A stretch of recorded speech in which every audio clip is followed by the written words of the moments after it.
ସତରେ ସାଙ୍ଗମାନେ ଖରା ଦିନ ଆସିଲେ ଏସି କଥା ବହୁତ ମନେ ପଡ଼େ। ହେଲେ ଆଜି ଏତେ ଜୋରସେ ଖରା କାଟୁଥିଲା ଆଉ ଏତେ ଜୋରସେ ଗରମ ହେଉଥିଲା ଯେ ମୁଁ ଏସି ଚଲାଇବା ପାଇଁ ବାଧ୍ୟ ହେଲି। ଏସିକି ଯେତେବେଳେ ଅନ୍ କରେ ଖାଲି ପବନ ଦେଉଛି ହେଲେ ଥଣ୍ଡା ପବନ ବିଲକୁଲ ନାହିଁ। ଆରେ କ'ଣ ହେଇଛି ଏସିଟାର? रुको जरा सबर करो। କ'ଣ ହେଲା ଏମିତି? କ'ଣ ପାଇଁ ଏମିତି ହେଉଛି? ଯେତେବେଳେ ଦେଖିଲା ବେଳକୁ କମ୍ପ୍ରେସର ଷ୍ଟାର୍ଟ ହେଉନି ଆଉ ଡୋର ବିଲକୁଲ ବୁଲୁନି।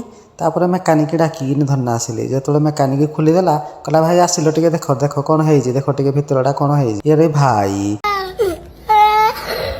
ମୋ ମୁଣ୍ଡ ଖରାପ ହେଇଗଲା ଏଗୁଡ଼ାକ ଦେଖିକିନି। ଏଗୁଡ଼ାକ କି ପୋକ, ଏଗୁଡ଼ା ମାଛି ନା କ'ଣ? ଭାଇ ଜଣ କହିଲେ ଭାଇ ଇଏ ମାଛି ନୁହଁ, ଇଏ ହେଉଛି ବା ମହୁ ମଶା କରିକିନି ରହିଛନ୍ତି, ପୁରା ବସା କରିଦେଇଛନ୍ତି ମହୁ। ମୁଁ କହିଲି ଭାଇ ଇଏ ତ ମହୁ ନୁହଁ ବସା। କହିଲେ ନାହିଁ ଭାଇ ଇଏ ହେଉଛି ଅଲଗା ଟାଇପର ମହୁ, ଯେମିତି ମାଛି ଟାଇପର ଦେଖାଯାଉଛି ହେଲେ ଇଏ ଅଲଗା ଟାଇପର ମହୁ ମଶା। ଭାଇ ଏମାନେ କିଏ ଆସିକିନି ଥଣ୍ଡା ପବନ ନେଇକିନି ପୁରା ବସା କନା ରଖିଛନ୍ତି। ଏନିକ କ'ଣ ଟିକେ ଥଣ୍ଡା ପବନ ପାଇବ? ଇଏ ଭାଇ ଏମାନେ ପୁରା ମହୁ ମାଛି। ଏଗୁଡ଼ାକ କି ମହୁ ମାଛି? ଛୋଟ ଛୋଟ ଯେମିତି ମାଛି ଟାଇପର। ଏରା କୋଉ ମହୁ ମାଛି? ଯଦି ଆପଣମାନେ ଜାଣିଥିବେ ତାହେଲେ କମେଣ୍ଟ କରିନା କହିବେ ତ ସାଙ୍ଗମାନେ। ଆକ୍ଚୁଆଲି ମହୁ ମାଛି ନା କ'ଣ? ମହୁ ଭଳିଆ ପୁରା ଫେଣା କନା ରହିଛନ୍ତି, ଏଗୁଡ଼ା ମହୁ ମାଛି ନା କ'ଣ?